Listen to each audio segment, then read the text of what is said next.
মহান রব্বুল আলামিন এই পৃথিবীতে লাখ লাখ প্রজাতির প্রাণী সৃষ্টি করেছেন। প্রতিটি প্রাণীকে আত্মরক্ষার জন্য দিয়েছেন এক একটি অলৌকিক কৌশল। কেউ ছদ্মবেশ ধারণ করে, কেউ দ্রুত লুকিয়ে পড়ে, আবার কেউ ছুড়ে দেয় বিষ। কিন্তু আপনি কি কখনো এমন কোনো প্রাণীর কথা শুনেছেন যা বিপদ দেখলে চোখ থেকে সরাসরি রক্ত ছুঁড়ে মারে? হ্যাঁ, ঠিকই শুনেছেন।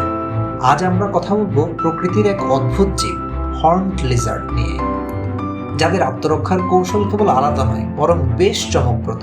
মরুভূমি বা শুষ্ক এলাকায় থাকা এই ছোট টেক্সাস হর্নড লিজার্ডগুলো যখনই বুঝতে পারে বড় কোনো শিকারী প্রাণী তাদের দিকে আসছে, তখনই এরা শত্রুকে ভয় দেখাতে চোখের ভেতরে রক্তচাপ অস্বাভাবিকভাবে বাড়িয়ে দেয়।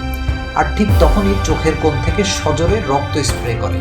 এটি শিকারীদের এক মুহূর্তের জন্য সম্পূর্ণ স্তম্ভিত এবং বিভ্রান্ত করে দেয়। বিশেষ করে কুকুর বা বিড়াল জাতীয় শিকারী প্রাণীদের কাছে এই রক্তের স্বাদ চরম তিক্ত এবং এর গন্ধ অত্যন্ত বিশ্রী। মুখে লাগার সাথে সাথেই তারা বিরক্ত হয়ে লিজার্ডটিকে ছেড়ে পালিয়ে যায়।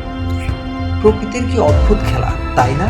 সামান্য এক লিজার্ড, অথচ তার আত্মরক্ষার এই অভিনব ক্ষমতা আমাদের সত্যিই অবাক করে।